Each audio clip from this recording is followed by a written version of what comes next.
So let me just officially welcome you on behalf of the Annenberg School. I'm Jeff Cowan, the former dean of the school.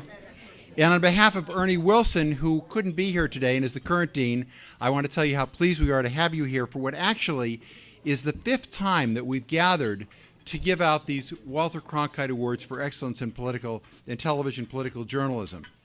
I know most of you have been at the panel upstairs, and could I just ask that you join me in a hand for the man who did the marvelous job of moderating that panel, Marty Kaplan.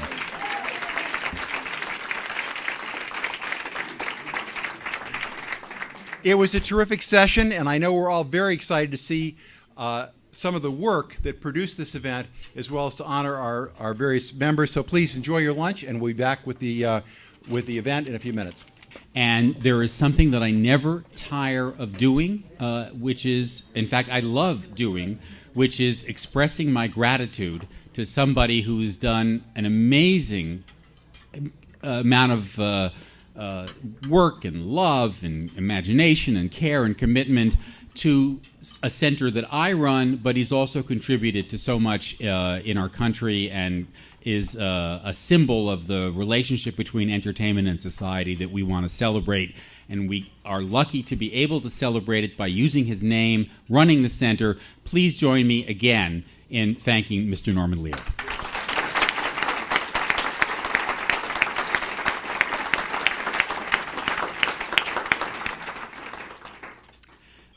The Cronkite Awards are the occasion that bring us here together.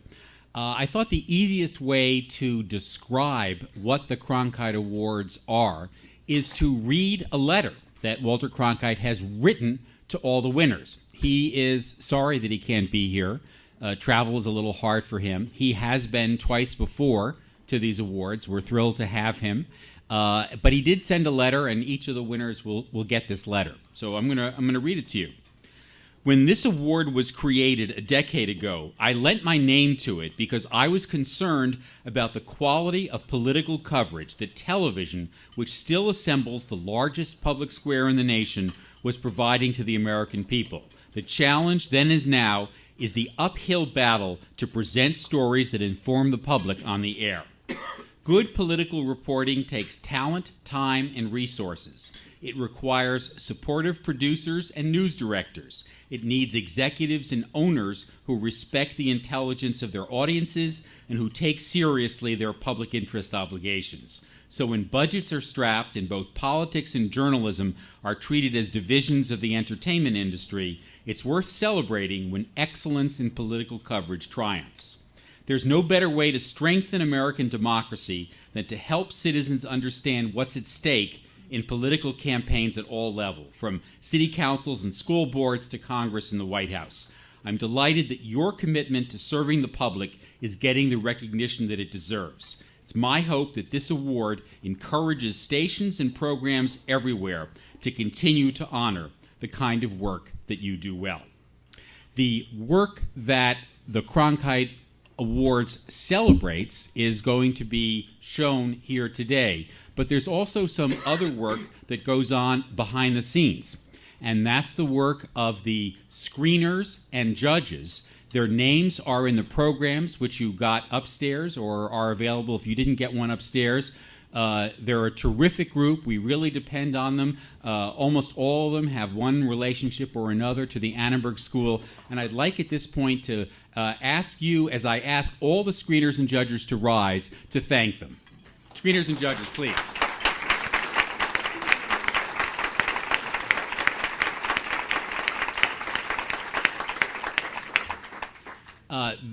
There's another aspect of the work that led us to this day. It includes the management of an award, which is no small process to run, and an event like this, which has a number of moving parts. A lot of people contributed to all parts of it, but I want to just thank in particular 3 members of the Lear Center staff, and that's Scott McGibbon, Adam Rogers, and Johanna Blakely. Thank you for all you did.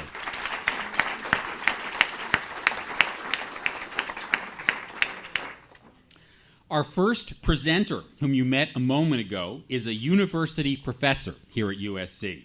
He holds the Annenberg Family Chair in Communication Leadership, and he directs the Center in Communication Leadership and Policy. I was privileged to serve as Associate Dean for 10 years when he was Dean. Please welcome again Jeff Cowan.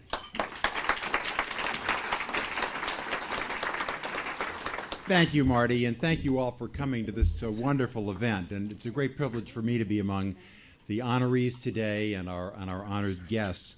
Let's get right to the awards. The first category we have is for local broadcast station, and this year we have two winners. In Seattle, KING-TV, King TV, has a full-time political unit, and as those of you at the panel heard before, offers more than 100 minutes of local political coverage each week, a remarkable achievement. In this clip, King explores a right to die ballot initiative through the eyes of a terminally ill man. Let's take a look.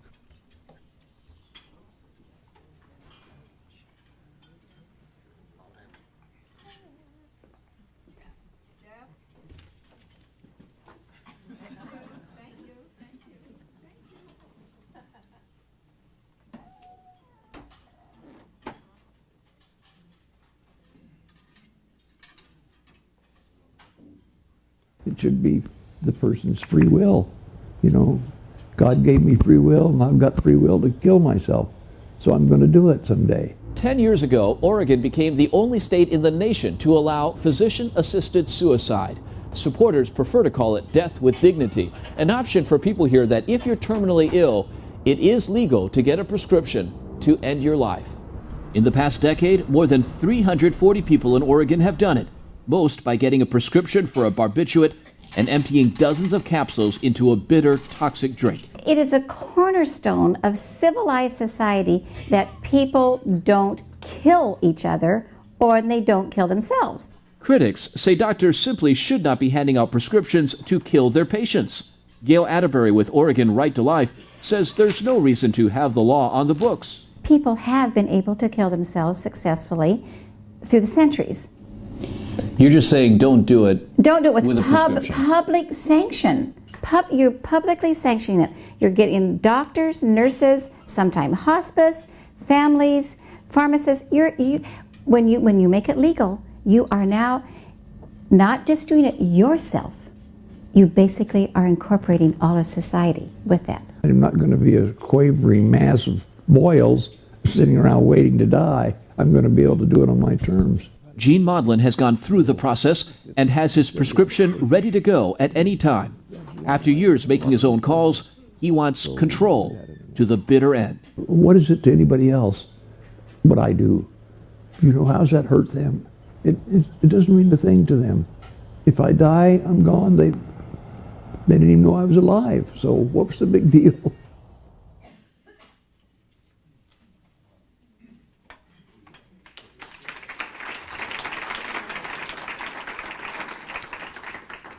You can see what a privilege it was for those of us who were judges to watch this incredible work that's done by our winners and by some of the candidates who were not able to win because the top candidates were so great. This is the third Cronkite Award for KING-TV, a BELO station and NBC affiliate. Please join me in welcoming Michael Cate, a King producer, for accepting on behalf of the station.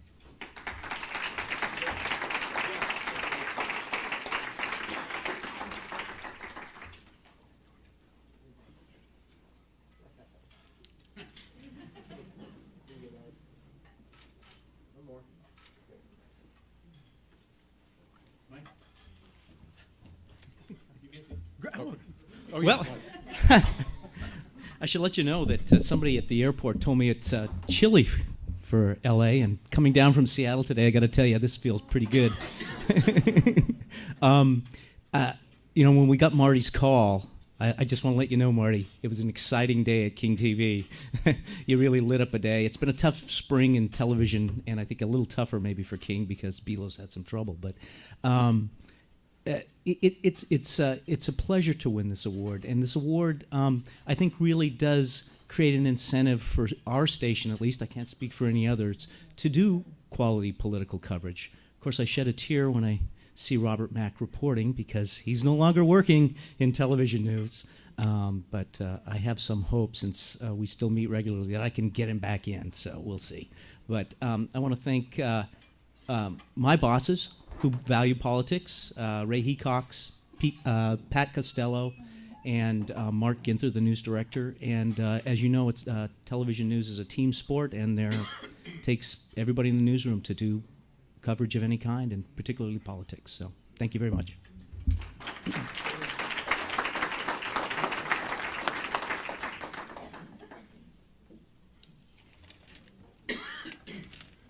Our second award winner in local broadcast station category is WGAL-TV in Lancaster, Pennsylvania, a Hearst-Argyle station, that's the name you're going to keep hearing, and an NBC affiliate. WGAL, a first-time winner, used its 8 full-time staff members, amazingly, 8 full-time staff members dedicated to political coverage, to offer viewers thought-provoking and visually engaging stories about the presidential campaign, as well as congressional and state-level races. In this clip, WGAL uses a traditional county mud sail to refocus viewers' attention on the mudslinging qualities of a local campaign. Let's take a look.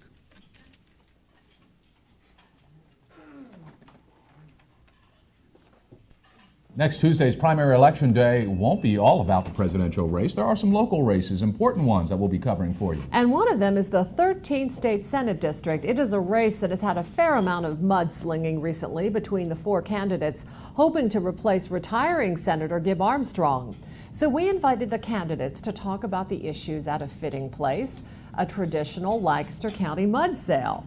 Now, 3 of them took part. News 8's Ann Shannon joins us with the first of a series of reports. 2 and 3, 2 1/2 and 2 1/2, 250 below, 250 below, 50. It's ideal weather for the annual mud sail at the Rollinsville Fire Company.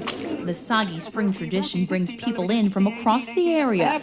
Most are busy bidding on the donated items being sold to help benefit the fire company. 19 sold $18. They sell everything from horses to hay here. $4 gonna be $4.25, $4.25, $4.25, $4.50. And with the help of auctioneer Greg Jeffries, we're adding a twist to this year's mud sale. It's issues that are up for bid. Folks, let's get on the gasoline prices there. What do you think about those gasoline prices? We have the highest prices in the region. Let's start them off at $3 a gallon, $3 a minute, $3.25, $3.50, $3.50, $3.75. We thought the mucky mess would be perfect for meeting up with the candidates running for the state Senate seat that covers all of Lancaster County and a good portion of York. Good morning. How are you? Paul Tebow. Paul Tebow served 2 terms as Lancaster County Commissioner. He says it's his work in county government that made him realize things need to change on the state level. If elected, he's vowing to rein in state spending. Steve McDonald. Candidate Steve McDonald agrees. He says in his 10 years as recorder of deeds, he was able to cut the size of the operation by 50%. That saved taxpayers over $1 million. Hi, Lloyd Smucker. And while Lloyd Smucker serves as a township supervisor, he says it's his experience as a business owner that sets him apart. We're ready to get down and dirty with the issues. We turn to our auctioneer to see what's up for bid. Folks, the next lineup is property tax reform. You know you want those prices low. Get them on down low. Get them on down low on property tax reform. We don't want them high. We got to get the property tax reform down. Make sure you see your senator about that.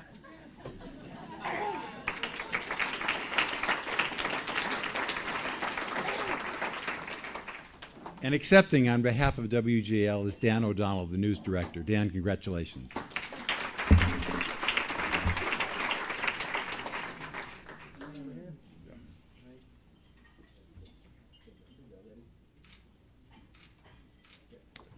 Thank you. So they have to show the mud sail. So I'm here today representing a team of people who made our coverage possible in 2008. We had an extraordinary year in Pennsylvania politics. We had, for the first time in 30 years, we had a contested primary in Pennsylvania. Usually we see the planes flying over, but we don't get much. We don't get to get into the game. But we had 7 weeks with the presidential candidates and a host of local races that were very important and very interesting to cover. I just want to take a minute to thank all the people who worked on the coverage, and I'm going to try not to forget anyone's name. George Lettuce and Joe Sanks covered the Obama campaign for us from the primary through the general election. Barbara Barr and Greg Berkey covered first the Clinton campaign and then the McCain campaign.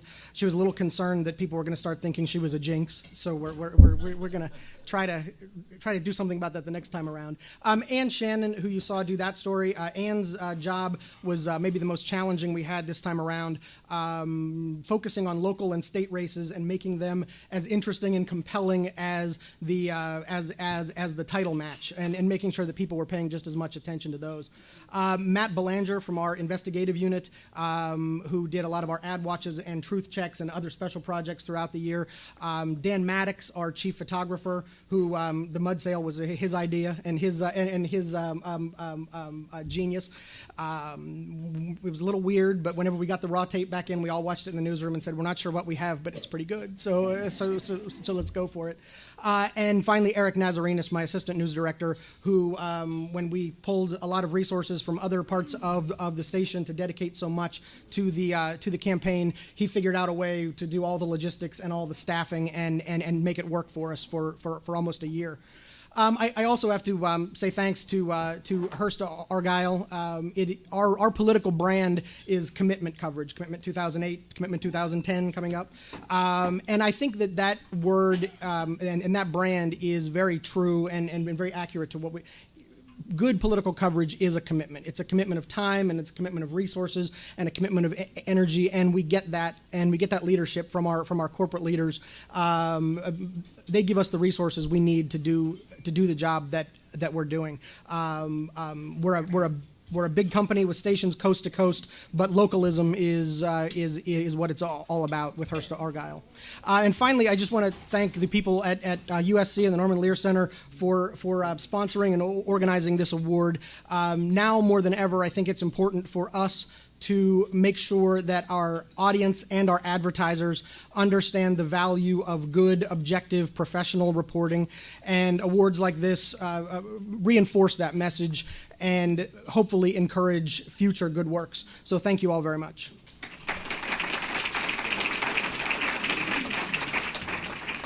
Congratulations, Dan. Our next category is Local Station Individual Achievement. This year we honor second-time winner Greg Fox from WESH-TV in Winter Park, Florida, a Hearst-Argyle, there's that station group again, a Hearst-Argyle station and NBC affiliate. Greg was a Western Knights Center Fellow here in 2005 at the Annenberg School, and he attended the Cronkite Awards that year as a guest. Here we see an excerpt from Greg's signature truth tests, where he carefully dissects the claims and implications of an attack ad by Congressman Tom Feeney. Let's take a look.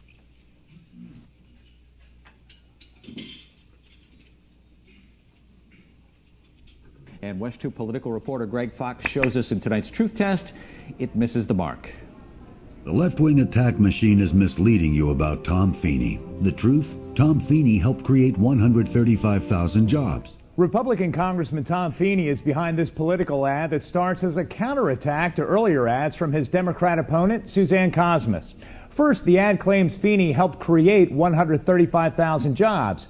We're going to put the truth meter in hover mode here because Feeney provides no details to support it. In fact, Feeney himself wrote this letter to the Orlando Sentinel saying, quote, "I have helped create or protect 135,000 high-paying jobs."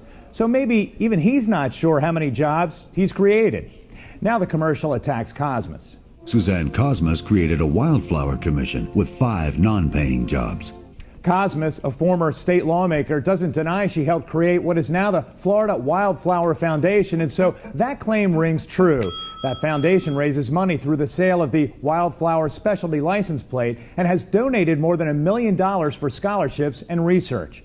Feeney is fighting to protect our borders. Cosmas wanted driver's licenses for illegals and terrorists.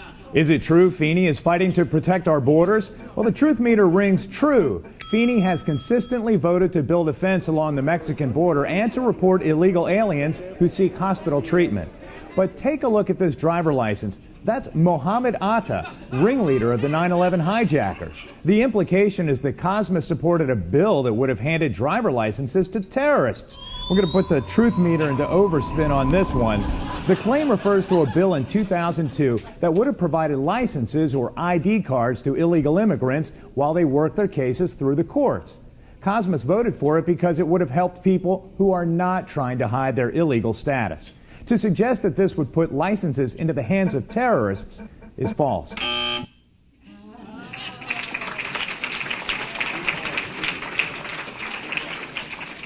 In the panel earlier today, Marty called Greg Fox and some others talented talent. Please join me in congratulating Greg Fox and Greg.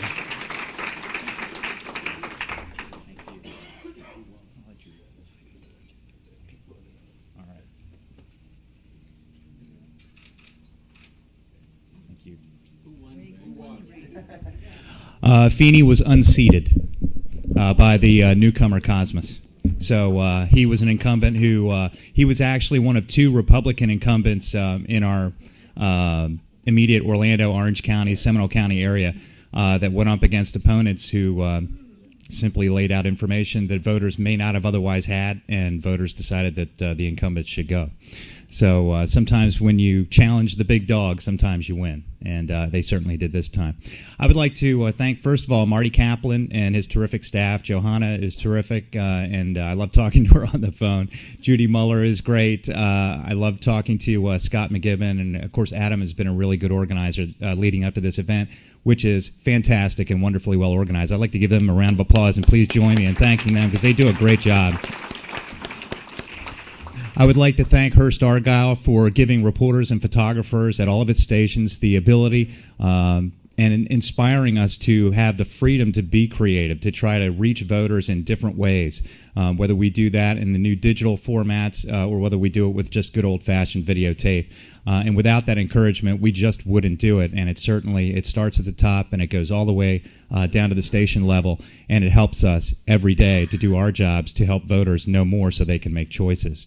I'd like to thank two photographers who I worked with during this election cycle. Pete Dellis, our chief photographer, is the one who edited all the truth tests, one of which you saw a part of a moment ago. His precision and his time and his countless hours doing it are well rewarded. He does an awesome job. And Tim Brown, my political photographer, who is also my organizer. He's my sounding board when we talk about angles and how we approach stories. He's very intellectually involved in that, and certainly I couldn't do what I do without his input too.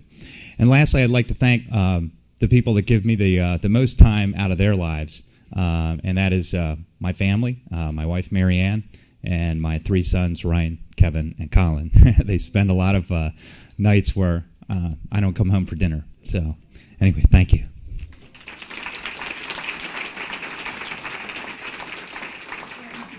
And now it's my privilege to introduce the next presenter, a terrific Emmy Award-winning journalist and a wonderful colleague here at the Annenberg School, where she's a professor of journalism, Judy Muller.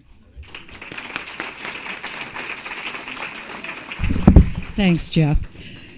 Our next category is for local cable station, and this year News 8 Austin, owned by Time Warner Cable and now a 3-time winner, got top marks from the judges for impressive, well-edited, and ethnically diverse political reports.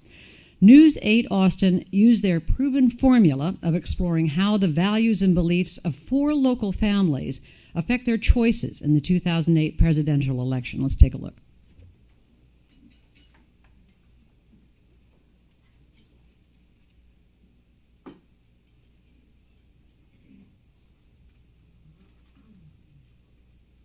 Our journey begins on the most American of holidays, the 4th of July.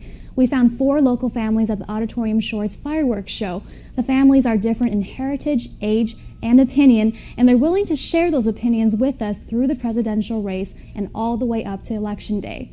Let's take a look and listen to their voters' voices. This is America celebrating her birthday in Austin, Texas. These are the voters who give America diversity, depth, and a voice to the election process. Our first family was hard to miss. We played red, white, and blue. Linda Varda and Richard Dykstra share a combined 60 years in the military, and 19 years of marriage. Okay, sweetheart, you can let go of that one, I think. Both are proud independents. I've never voted a straight party ticket in my life and hope that I never will. And this year, they're leaning toward John McCain. I'm not certain that I trust Obama. I'm not sure that he has the background, the experience to lead the country.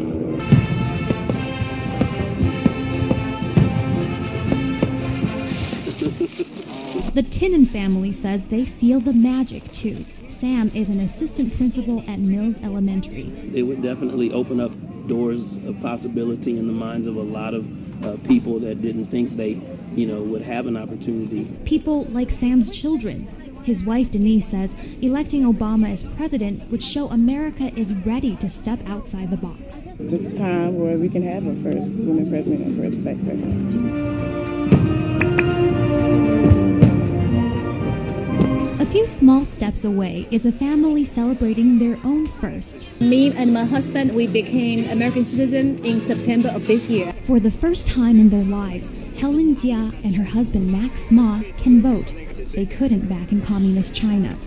As for who gets their vote, the couple is still thinking. Luckily, it's only July, and that's enough time to make such an important decision. That's why we're joining American, because everybody can go forward and choose your leader, make your life better, right? There's another reason their life is better now. Well, actually, 3 reasons. Because China has a one-child policy, there's no way we can have more than one child. The girls wave goodbye to the sun with a symbol from their family's new country. And before long, the fruit of their parents' long journey and the pride of all Americans lights up the sky.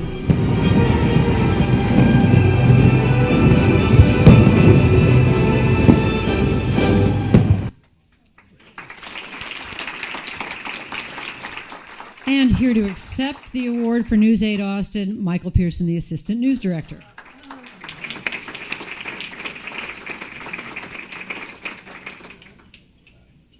Congratulations. Yeah, here you go.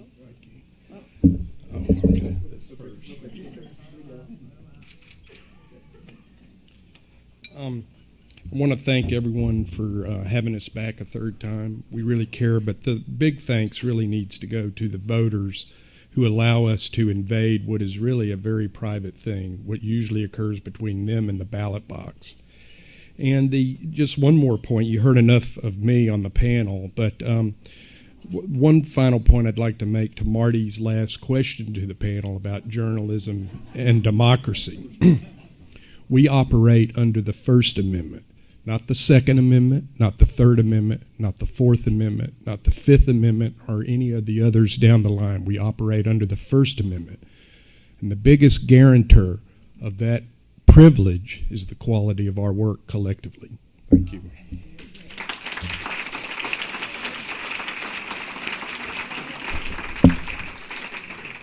Just like to give a shout out to all the Annenberg journalism students who are here today. This is exactly the kind of inspiration they need, so thank you for all doing this great work.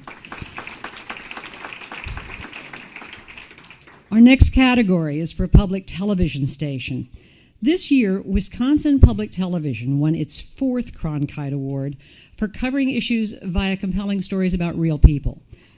The judges noted that the station went above and beyond what many come to expect from public television. Not sure how that's phrased, but we meant it well. I know we did. Here's an excerpt from an excellent report that compares the political activism of students at the University of Wisconsin during a very unpopular war in 1968 and now.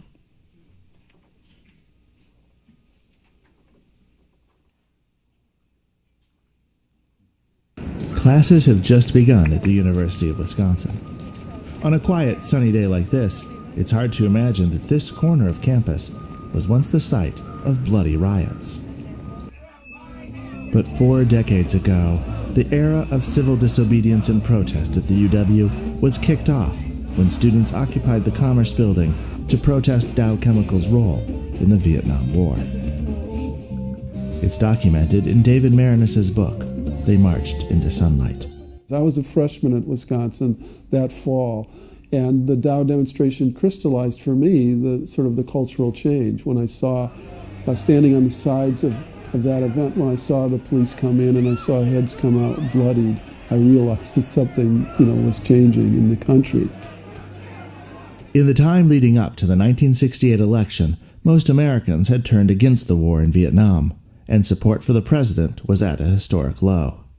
In 2008, attitudes toward the war in Iraq and the president matched those of 40 years ago. Yet the UW and other campuses are quiet.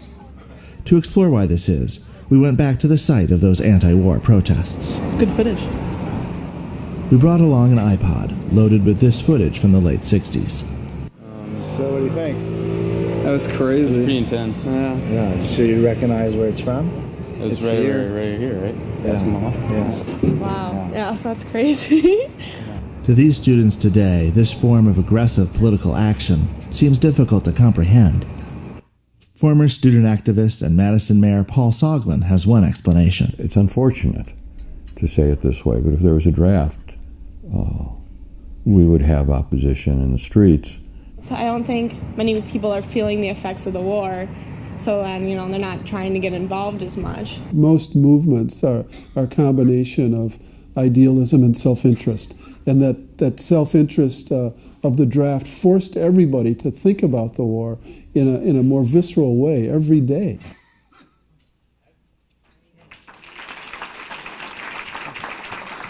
Andy Soth, senior producer at Wisconsin Public Television, is here to accept.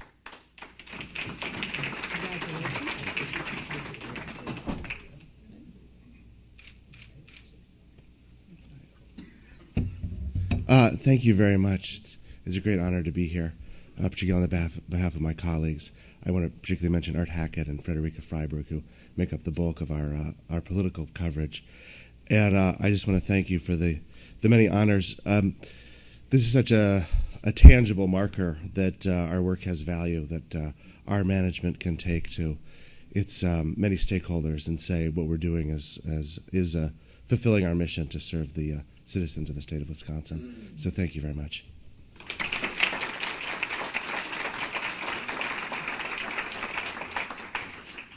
Our next category is Station Group, and Hearst-Argyle Television garnered its 5th consecutive award for its commitment to airing political coverage in all of its 25 stations across the country. Judges were impressed by the work of several stations, including a report on voters tricked into signing anti-affirmative action petitions, and a how-to on hacking electronic voting machines. Here are excerpts from those stories.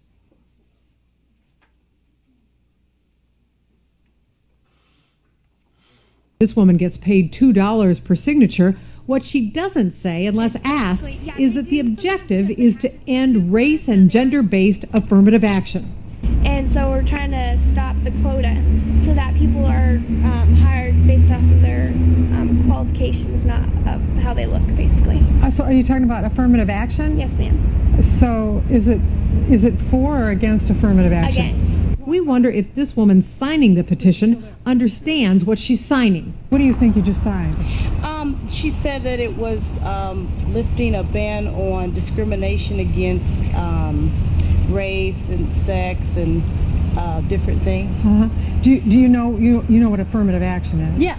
Do you understand that that's a petition against affirmative action? No, I did not. That's what it is. Can I go cross my name off? In an election, you want to be sure your vote counts, especially after the ugly scene 8 years ago in Florida.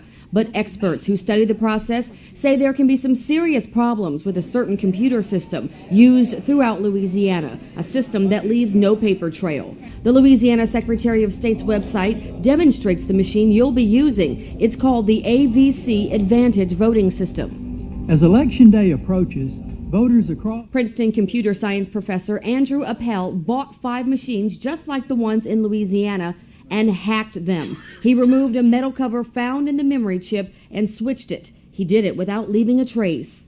You pry out one of these chips with a screwdriver, and you push in your replacement.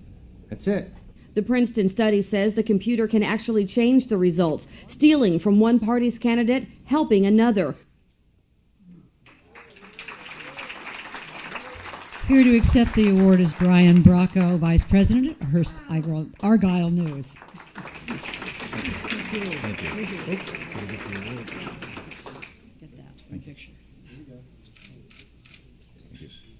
Thank you.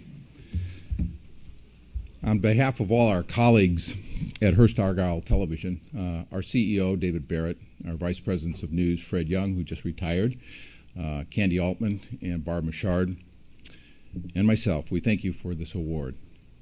5 consecutive Cronkite Awards, something to smile about.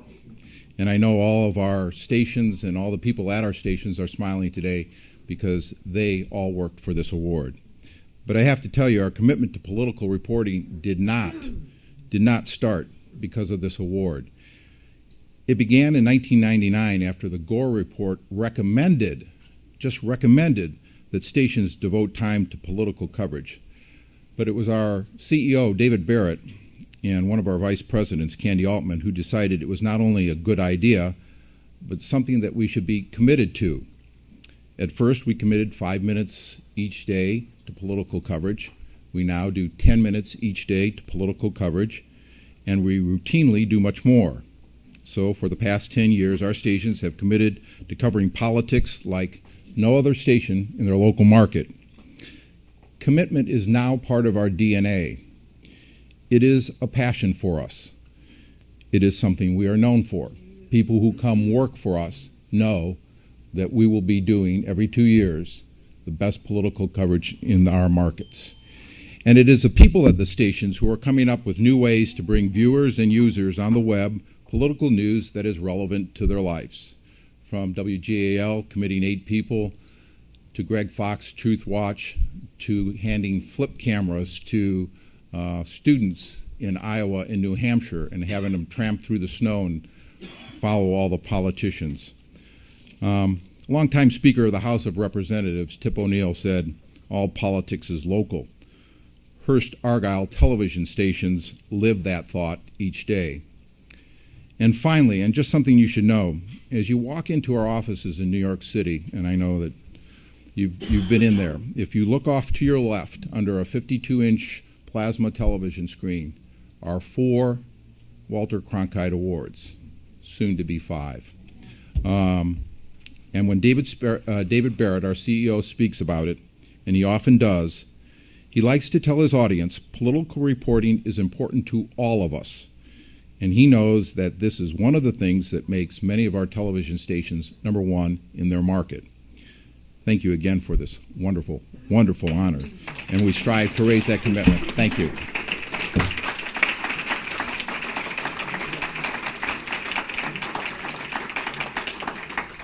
Our next presenter is the director of the Annenberg School of Journalism. You may know her as the editor of the Des Moines Register, who led that paper to a Pulitzer Prize, and as the ombudsman for the Washington Post. Please welcome to the chair of the judges panel for the Walter Cronkite Award, Geneva Oberholzer. Thanks so much, and thank you, Judy. Sometimes the judges depart from the announced categories to offer a unique award. That happened this year when we judges wanted to recognize the work done by a reporter and anchor at a small Mandarin language station in San Francisco, KTSF. Her name is Jo Huan, and she's being honored for her reports on minority and female presidential candidates and on the importance of Asian voters in the 2008 presidential campaign. Let's watch.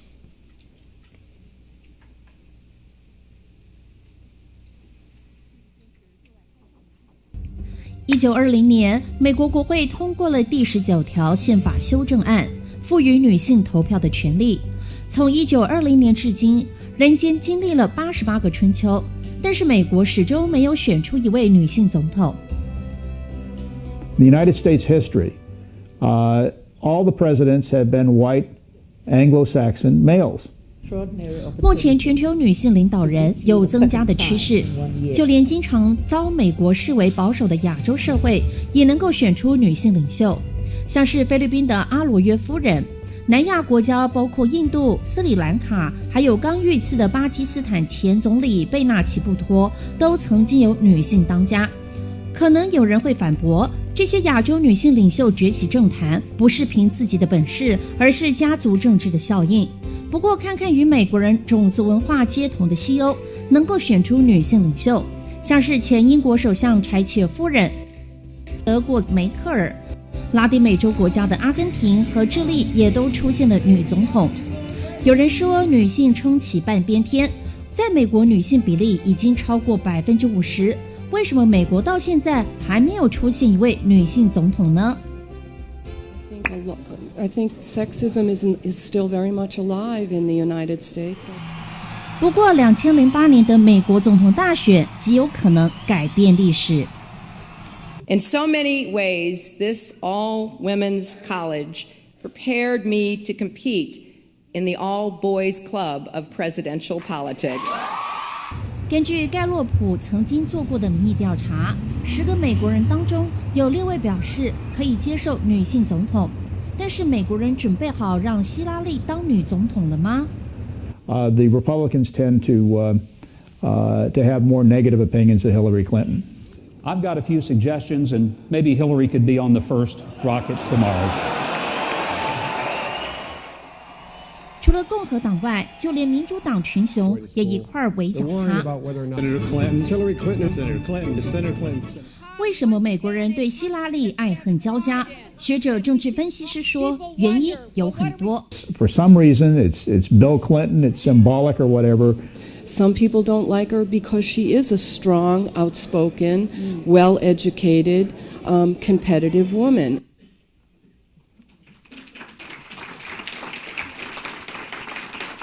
Please join me in congratulating the winner of the Cronkite Judges Commendation for Service to a Community, Joe Juan. Congratulations. Come over here. Yes, great. You bet. Congratulations. Thank you very much. Every immigrant came to this country to pursue his or her American dream, and this is my American dream. Thank you to the judges of the USC Annenberg Walter Cronkite Awards for creating this special award. It means a lot to me. Moreover, this is a great recognition for KTSF Channel 26 in San Francisco, which has been serving Asian community for 20 years. And we are so honored to receive this national, mainstream, and very prestigious award. And I would like to quote my station manager, Mike Sherman, who said, we always view ourselves as a mainstream station because we do what mainstream stations do, and that is to produce a high-quality local newscast. The Asian community makes up only 4% of American population, and last year was the first presidential election where the Asian voters had a great influence on the campaign. And I feel very fortunate in the year-long run campaign. I can participate from the very beginning and provide our viewers with the Chinese perspective. And with this award, I'm so glad to say our voice was heard.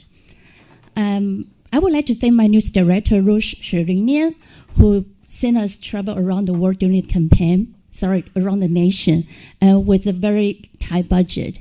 And my managing editor, Mei Lindsay, who always to be my mentor. And this award has been made possible with the constant support of my family, Kurt. Thank you so much for watching our 3 little girls when I was always on special assignment. And finally, I would like to share my little secret with you. 20 years ago, I applied to USC Mass Communication School.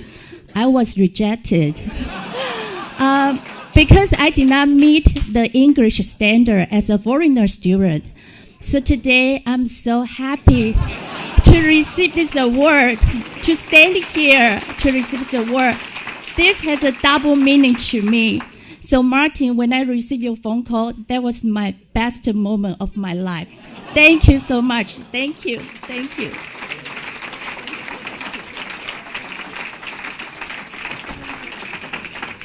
We're smart enough to admit you today, Joe Juan, and we're very glad you're here. Thank you so much.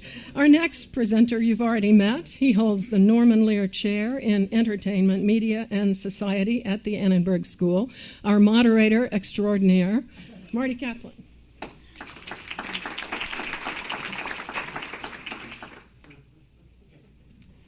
Thank you. We've asked the winners coming up to say a little bit more than thanks in their remarks. So just wanted you to know that. The category we're doing now is National Network Program. Our first winner, Now on PBS, was recognized for meticulous reporting and for seeing the issues through voters' eyes and experiences. In this excerpt, Maria Hinojosa interviews Bill Richardson in a report that explains why New Mexico, a state with only 5 electoral votes, is crucial to modern presidential elections.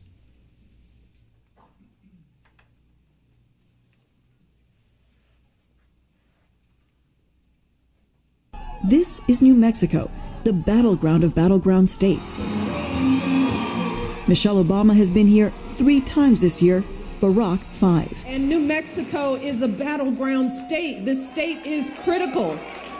And John McCain has come here 3 times, once with running mate Sarah Palin. We must win New Mexico. We need your support. Both sides are fighting hard for these voters, but with only 5 electoral votes, why such a focus on a southwestern state? Governor, why has New Mexico become such a critical state? It wasn't always that way, so what's changed? Well, New Mexico's very independent. Every 4 years it goes by 1% to one party, then to another party, generally Republican. But it's become so important because presidential elections, at least the last 3, have been so close. So as goes New Mexico, as goes small states like Colorado and Nevada and New Mexico combined, that's the presidency. Democratic Governor Bill Richardson, who had been a presidential contender himself this year, says the results in New Mexico are as close as you can get. In fact, in the summer political movie Swing Vote, starring Kevin Costner, the entire election comes down to one voter here in New Mexico. So one American citizen will effectively choose the next president of the United States. The truth is almost as dramatic. Al Gore won New Mexico by a hair in 2000, only 366 votes, the closest race in the nation. Hello, New Mexico, how are you? So in 2004, the pressure was on Governor Richardson to deliver the state for John Kerry. While the counting was still going on, Kerry was interviewed by an Albuquerque news station and caught off guard. Listen closely. Bill Richardson better deliver. But in the end, it didn't happen. In the final count, the state went red for George W. Bush by fewer than 6,000 votes. I still have arrows from not delivering it 4 years ago. We lost it by 1%. Senator Kerry is still mad at me. This election, Richardson's pushing a new strategy. The key to winning, he says, is what he calls the New West. You look at the calculations. John Kerry, had he won New Mexico, Nevada, Colorado, he'd be president today, even if he'd lost Ohio.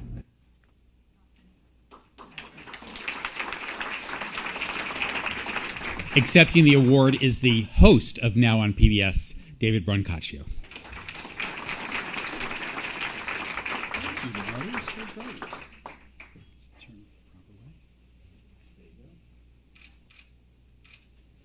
Put on one of them John Kerry smiles. What'd you say? I could say thank you and leave. Thank you very much. Did you see the New Yorker magazine has that contest for the cartoons? We enter all the time and don't even show up in the top 3. It really annoys me. But one very apt to our earlier discussion about the future of newspapers, if any. Did you see the one? It's a couple sitting in their living room, and each has in his hand not a newspaper, but in fact an engraved tablet. And number 2 and number 3 suggestions for the caption were terrible, but the winner, for once, was actually very, very good. The caption that won read, well, newsprint is fine, but I'll never give up the look and feel of engraved stone.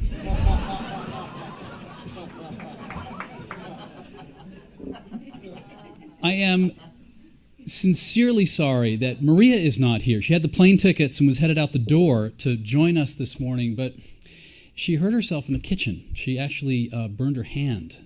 She's okay. I talked to her earlier today, but her husband Herman and Maria talked about it and thought it might just be a better day, despite the honor here, to just catch her breath after that. But she wanted me to extend her sincerest thanks and appreciation for being honored this way. Maria and I are running all over the country on these political stories, and she is indefatigable. Marty had talking points for me, okay, for all of us perhaps. So he said, Walter Cronkite. Well, I'm the guy who, as an undergrad, organized all the chairs and found the television set so we could all sit down and watch Walter's last regularly scheduled CBS Evening News broadcast. This is a deep honor for me to be associated with a person many of us still regard as Uncle Walter. Marty said, say hi to the wonderful, hardworking students. What your professors are telling you about multimedia is true. Do you see, look, Mr. Fox over here, look, he knows how to operate a camera. I'm the one who installed Pro Tools in our operation. It's a lot of competition, but that obviously is the wave of the future.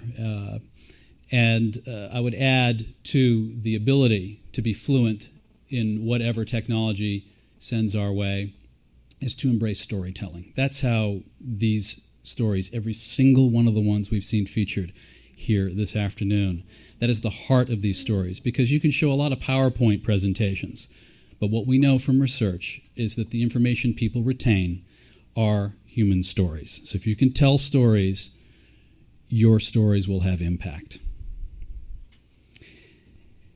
I also wanted to pass along to you a sense of hope. My program, if you've ever seen it on a Friday night, is very substantial. We once got a letter from a viewer that says, look, we love Now on PBS. We would never miss it. We all gather around our electronic hearth on a Friday night as a family to watch. But could you ever give us anything to live for? You know, we don't call you Now. In our family, we call you Kill Me Now. I think because of the meatiness of our fare. Now, I actually took that to heart, and we've had an editorial response on the air, which is each and every one of our pieces, if you look, lifts up at least one hero, a person who is not just sitting there, as my grandmother would say, kvetching about the world, but doing something to realize a vision of the world as a better place. We also do stories that reward good behavior, almost in the sense of what this award ceremony is trying to do, lift up good behavior. And the question is, does anybody watch such a thing? A little PBS show on a Friday night? Well, we don't have the audience of Katie. We don't have the audience of George. But we beat everything on cable television. I mean, the O'Reillys, all those pseudo-journalists, we have an audience of 2.5 million people who sit there on a busy Friday night when the entire culture competes for their attention to feed the mind, to embrace policy for a few minutes. And what we know from the research on our audience is they are, as a group, what we call change agents. These are people who will take the information that we try to provide in an accurate way and run with it. It's not our job to tell them exactly what to do with our information, but they really do. And there is a market for this out there. And working at our outfit is a bit like, you ever see the TV show The West Wing? It's a bit like that, but in a newsroom. Everybody's overly briefed. We have those hallway conversations as we're walking. Everybody's persuaded that we are, in fact, changing the world at any given time. Not positive every single broadcast does that, but we certainly try. So there are places out there for you that have that kind of audience. A little bit of an open question, I alluded to it earlier, is there a business model to support that? Because despite the large audience, there's still question marks over how financially sustainable how our work is. Last thing, I've spent a lot of time overseas. I've spent a lot of time, for instance, going to school in, of all places, weirdly, Madagascar. I went to high school for a while. Ghana, I went to college for a while. And I'm a bit of an amateur student of proverbs. And one of my favorite ones both applies to this group gathered here, but also, I think, to the difference between what I think real journalism and the pseudo-journalism that sometimes goes on online. It's simply this. It's from the Akan-speaking people in Ghana, and they say this. They say, one must come out of one's house to begin learning. That's where the real journalism is, when you get out from behind the cherry anchor desk and you get out in the world to connect with real people on the cutting edge of journalism. Thank you very much for this honor.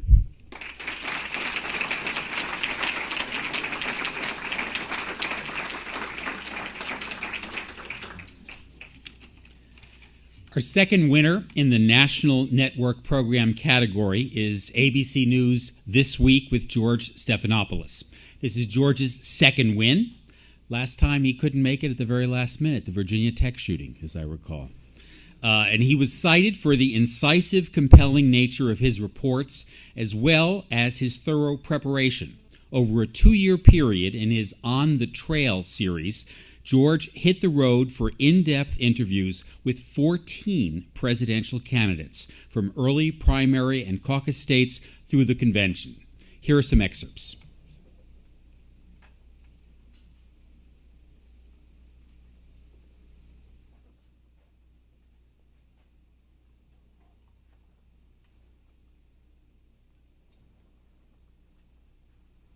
When you ran for senator in 1994, you supported the Don't Ask, Don't Tell policy on gays in the military as what you called it a first step that will ultimately lead to gays and lesbians being able to serve openly and honestly in our nation's military. Is that still the goal, that gays and lesbians should be able to serve openly and honestly in the military? Well, Don't Ask, Don't Tell has worked well. We're in the middle of a conflict. Now is not the time for a change in that regard. And I don't have a policy posture as to allowing gays in the military to serve there openly. But I can tell you that I'm against discrimination against people who are gay and lesbian. I don't understand that you don't have a policy posture. Before you thought that they should be able to. I'm not in favor of changing it. I'm in favor of leaving it as it is. That current policy labels homosexuality as a defect. Is that what you believe? I'm not going to suggest that I'm in any way a psychologist. That's a decision the psychologist would have to tell you, and I'm not going to weigh in on that. What I can tell you is I oppose discrimination on the basis of race, gender, but also sexual preference. You've also I'm not in favor of discrimination in that regard, but I do favor and have always favored traditional marriage and oppose same-sex marriages. At the national level, we should define marriage as a relationship between a man and a woman. And a lot of people wonder what kind of role he will play in the White House. You've spoken about his role as a roving ambassador. Take us inside the White House. Something happens like the assassination of Benazir Bhutto the other day. President Bush had a teleconference with his national security team. Would President Clinton be on that call in your White House? Probably not. I think he would play the role that spouses have always played for presidents, which is a very important role. And I know that firsthand, but I also know it from history. So no National Security Council meetings? No, that wouldn't be appropriate. He will not have a formal official role. But just as presidents rely on wives, husbands, fathers, friends of long years, he will be my close confidant and advisor, as I was with him. You've also taken some heat this week with your comments saying that Senator Obama would rather lose a war than win a political campaign. Yeah. I can't believe you believe that. Well, I'm not questioning his patriotism. I'm questioning his actions. I'm questioning his total lack of understanding. But that is questioning his patriotism. When you say someone would rather lose a war, a candidate, that's questioning his honor, his decency, his character. All I'm saying is, and I will repeat, he does not understand.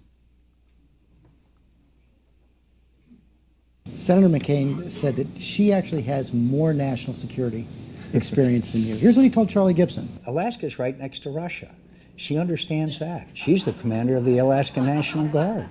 He has no experience on these issues. She has been in charge, and she has had national security as one of her primary responsibilities. Well, look, I actually knew that Russia was next to Alaska as well. I saw it on a map. It's not a qualification. I don't think it is. But how about the National Guard executive experience? I know that John McCain was offended, or at least his campaign was, when she was asked, or one of his representatives was asked, what decisions did she make while she was heading up the National Guard? And they didn't have a response. But look, it's going to be your job. And no, but he's saying she has more national security experience than you do. I understand, and I think that, you know, as somebody who served on the Senate Foreign Relations Committee and passed legislation on critical issues like nuclear proliferation, as somebody who's been working on these issues for a long time, and somebody who selected Joe Biden as vice president, who's the chairman of the Senate Foreign Relations Committee, I'm, you know, going to be happy to have a substantive debate with John McCain about foreign policy.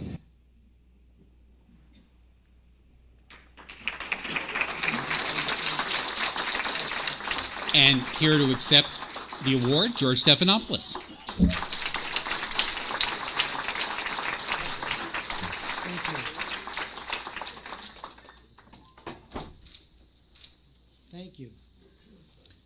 Thank you, Marty. Thank you to everyone here at the Annenberg Center for having us back for a second time. And let me also thank Lisa Koenig, my producer, and our whole team at This Week. But the person I really, have to thank today is also at the table, Rick Kaplin. Because about 20 years ago, much like Joe, I was ready to start a career in journalism, and Rick Kaplin was convinced that I wasn't ready. He was the executive producer of Nightline, and I was coming out of graduate school, and at least he was kind enough to answer my letter. But it was with one line saying, "We don't have any room for you at Nightline." I came back 10 years later to ABC News and sort of got into journalism sideways. And I want to pick up on the conversation we had this morning as well. I learned from the first phase of my career what a pain in the butt the press could be. And there were many days in my old job, whether I was working on Capitol Hill or in the White House, when I would have a lot of screaming matches with reporters, and a lot of times when I thought that the stories were unfair and disproportionate and not focused on what mattered most to people. But I also know from that experience that when you have power, when you have political power, sometimes the best way to ensure that people use that power wisely and effectively is to make sure they know that someone, on behalf of all citizens, is watching and keeping them honest and keeping them accountable. And there was a time when I was making this switch, and there were a lot of people that were rightfully skeptical of whether I could go from my old job, working in politics, working in the White House, and be a fair, impartial, and Katie and I were talking about this, objective reporter. I'm not sure there's any such thing as objectivity. But one of the most skeptical people, two of the most skeptical people, were Rick Kaplan's former colleagues at Nightline, Ted Koppel and Tom Batag, the executive producer. And they had a lot of questions for me. And Ted came down to my office a couple of times and basically gave me the Nightline treatment in my own office. But one time I was sharing a shuttle ride with them, and at the end of the shuttle ride, they gave me a card. And on one side of the card is the name Fred Friendly. And for those of you who don't know, Fred Friendly is really a legend in the news business. He was Edward R. Murrow's executive producer, and he was also the president of CBS News, who famously resigned, I think it was in 1966, when his bosses at CBS, instead of playing the Senate hearings on Vietnam, on the war in Vietnam, ran reruns of I Love Lucy during the day. And he resigned that day. And on the reverse side of this card is someone who also preceded him at CBS News, probably not as well known, definitely not as well known today, but maybe have had as much influence. He was a man who Fred Friendly said did more than any other single person to inspire imagination and integrity in the news business. His name was Ed Klauber. In 1939, he left the New York Times to help a fledgling news organization learn how to handle a time of transition and change, much like what we're going through now. Now we're trying to figure out how to deal with the internet. At that time, radio and television were the new kids on the block, and no one knew whether you could maintain standards and manage that tradition with integrity and imagination.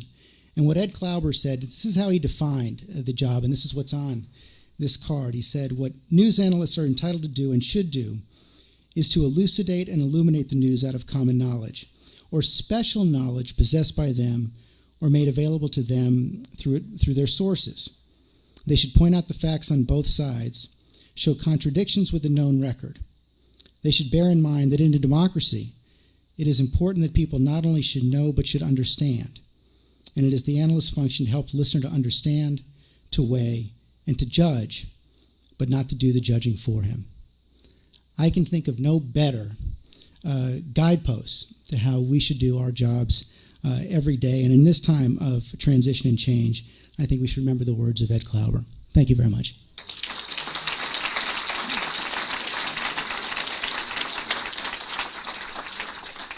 George.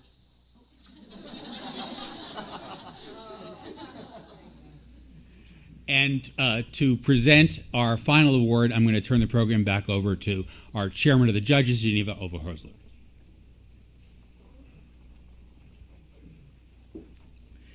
In the National Network category, the judges decided to give out a special award. The award is for Special Achievement for National Impact on the 2008 campaign. It goes to Katie Couric for her extraordinary, unyielding, and incisive multi-part interviews with Republican vice presidential candidate Sarah Palin. The judges called her work, quote, a defining moment in the 2008 presidential campaign, unquote, and I'm sure you would all agree. Let's see the clip, please.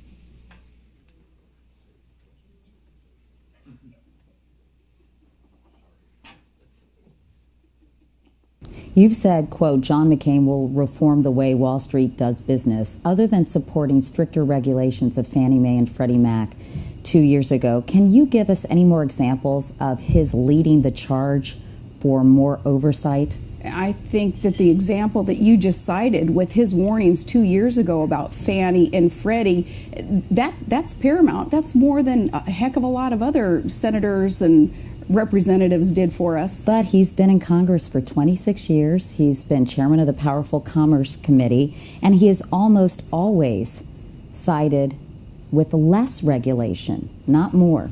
He's also known as the Maverick, though, taking shots from his own party and certainly taking shots from the other party, trying to get people to understand what he's been talking about, the need to reform government. I'm just going to ask you one more time, not to belabor the point, specific examples in his 26 years of pushing for more regulation. I'll try to find you some and I'll bring them to you. You've cited Alaska's proximity to Russia as part of your foreign policy experience. What did you mean by that? That Alaska has a very narrow maritime border between a foreign country, Russia, and on our other side, the land boundary that we have with Canada. It's funny that a comment like that was kind of made to, I don't know, reporters. Mocked? Yeah, mocked, I guess that's the word, yeah. Well, explain to me why that enhances your foreign policy credentials. Well, it certainly does, because our next door neighbors are foreign countries. They're in the state that I am the executive of. And have you ever been Russia. Involved with any negotiations, for example, with the Russians? We have trade missions back and forth. We do. It's very important when you consider even national security issues with Russia, as Putin rears his head and comes into the airspace of the United States of America. Where do they go? It's Alaska. It's just right over the border. It is from Alaska that we send those out to make sure that an eye is being kept on this very powerful nation, Russia, because they are right there. They are right next to our state. You met with former Secretary of State Henry Kissinger, who is for direct diplomacy with both Iran and Syria. Do you believe the U.S. should negotiate with leaders like President Assad and Ahmadinejad? I think with Ahmadinejad personally, he is not one to negotiate with. You can't just sit down with him with no preconditions being met. Barack Obama is so off base in his proclamation that he would meet with some of these leaders around our world who would seek to destroy America, and without preconditions being met. That's beyond naive and it's beyond bad judgment. So are you saying Henry Kissinger is naive for supporting that? I've never heard Henry Kissinger say, yeah, I'll meet with these leaders without preconditions being met. Diplomacy is about doing a lot of background work first and shoring up allies and positions and figuring out what sanctions perhaps could be implemented if things weren't going to go right. That's part of diplomacy. Incidentally, we confirmed Henry Kissinger's position following our interview. He told us he supports talks, if not with Ahmadinejad, then with high-level Iranian officials without preconditions.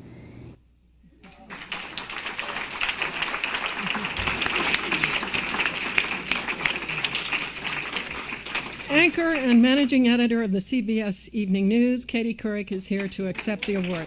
Katie?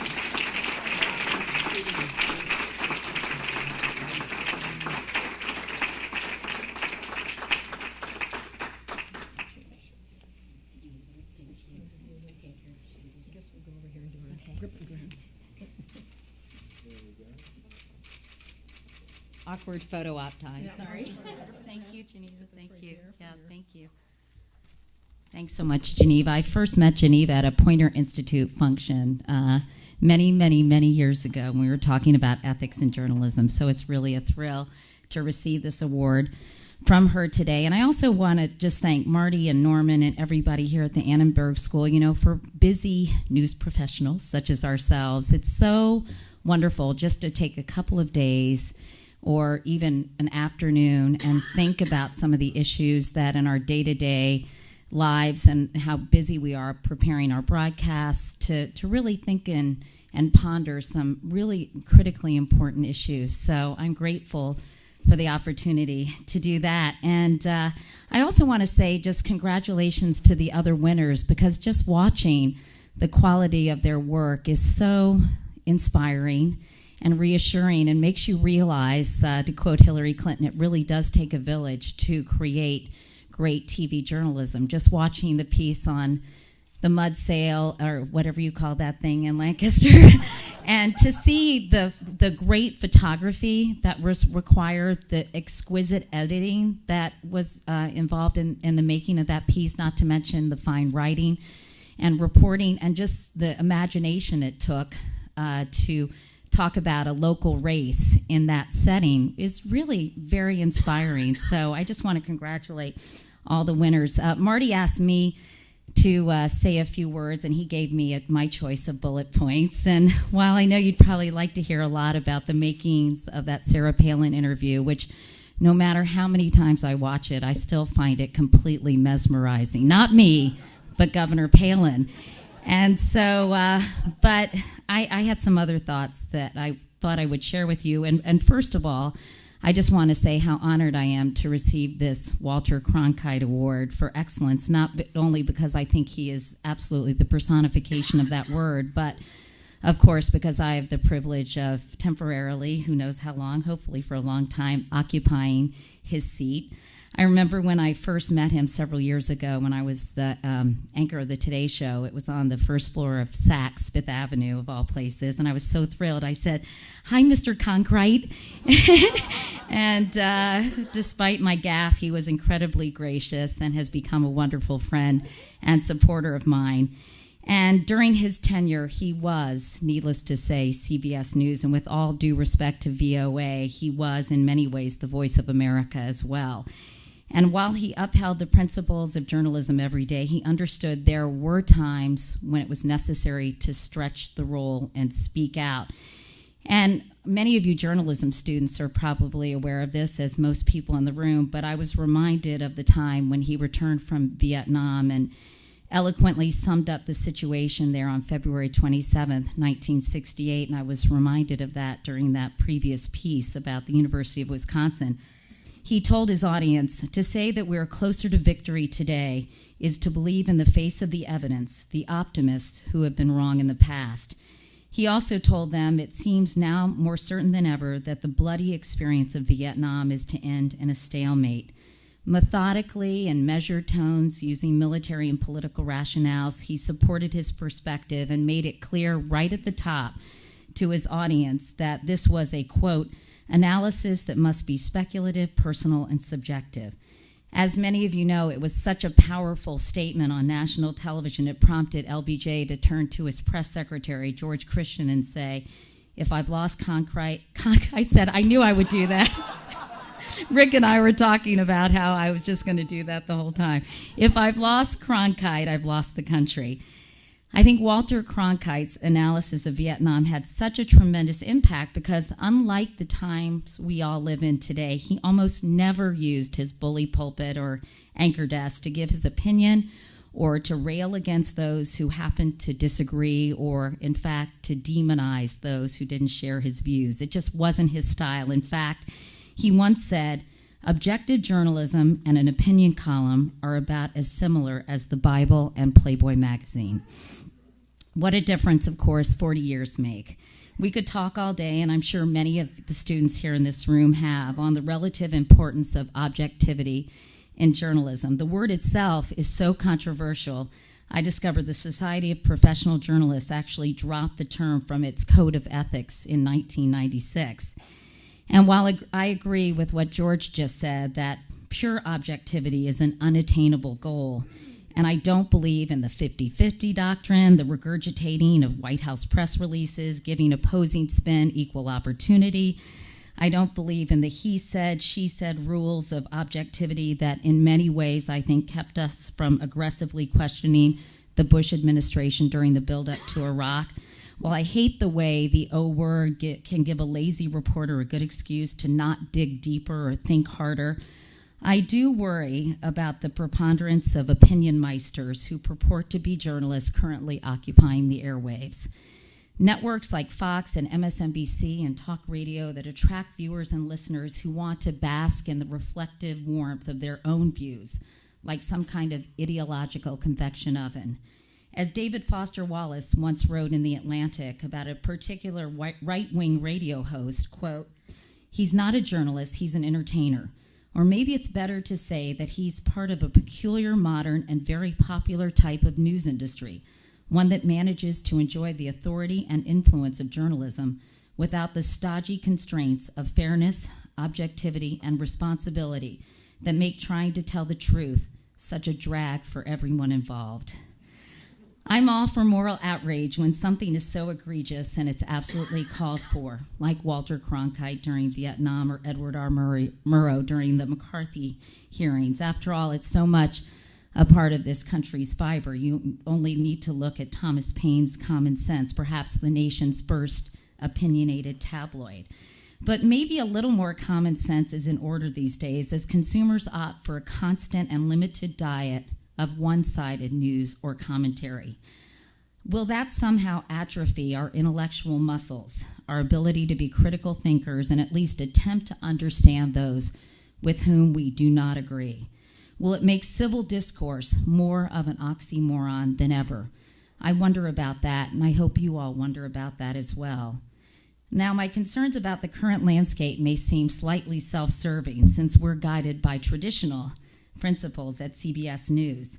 And of course, I've been called every name in the book, eviscerated by MoveOn.org for reporting from Iraq that the surge was actually bringing down the levels of violence there. And God knows I've been on the receiving end of the wrath of conservatives at times as well. But I believe one of the reasons that the interview I conducted with Sarah Palin was so impactful is because it wasn't done through any particular ideological prism.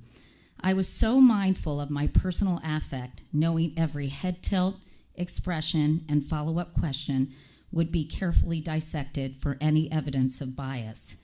My goal was simply to be a conduit, to allow her to express her views and give those watching a chance to come to their own conclusions. When I was preparing these questions, I called Senator Sam Nunn to talk with him about nuclear proliferation issues, and the distinguished former senator from Georgia gave me some very good advice. Don't fuss with her too much, Katie, he told me. Just get as much as you can from her on the record, because really no one knows where she stands on so many issues, so just let her talk. Sometimes I do wonder, I feel a little like Andy Rooney, channeling Andy. Have you ever wondered why? Sometimes I wonder if it had been conducted by someone who openly and consistently espoused left-wing views, if it would have been dismissed as a liberal hatchet job, or in the hands of a conservative interviewer, if it would have been considered a puff piece. All I can say is I am very glad I had the opportunity to give this candidate a forum for expressing her positions. And I did it the old-fashioned way. I asked what I thought were insightful, important questions. I listened to the answers. I followed up when her answers were circumlocucious, which is a very good SAT word I taught my daughter. And I did not judge her responses. And that, I believe, made all the difference in the world. So I would just like to say score 1 for the much derided MSM, or mainstream media. Maybe we're not such dinosaurs after all. And I'd also like to say 2 thank yous to 2 individuals in the room. Rick Kaplin, who's getting a lot of shout-outs today, who is my executive producer and who helped guide this interview. And also Brian Goldsmith, who is on his way to law school next year, but was my associate producer slash research slash go-to guy. And he and I very painstakingly discussed these questions, figured out what would really require smart, careful, analytical answers. And I think the proof is in the pudding. So thank you very much to the Annenberg School. This award really means the world to me. Thank you.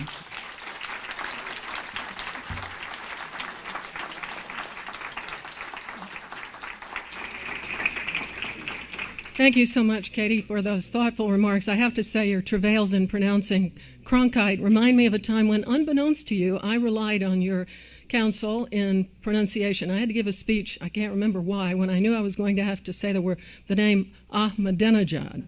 I'm a dinner jacket. That's exactly what somebody told me. Say, well, you know, Katie Couric always says, I'm a dinner jacket, is how she remembers, but I was scared to death that in the speech, of course, I'd say, and, you know, I'm a dinner jacket. Anyway. It's now time to give a final congratulations to all of our winners. Your work is indeed of enormous value to our society. We are so lucky here at the Norman Lear Center and at USC Annenberg to be able to recognize that fine work. I'm so glad we could share this occasion today with our students and so many colleagues and friends. I want to share with all of you a great thank you to the Norman Lear Center, to Marty Kaplan, to Norman Lear, of course, for making this happen, to the wonderful staff of the Lear Center. It's a great occasion. I thank you all for coming. I hope you have safe travels, and we'll look for you here next time. Thank you.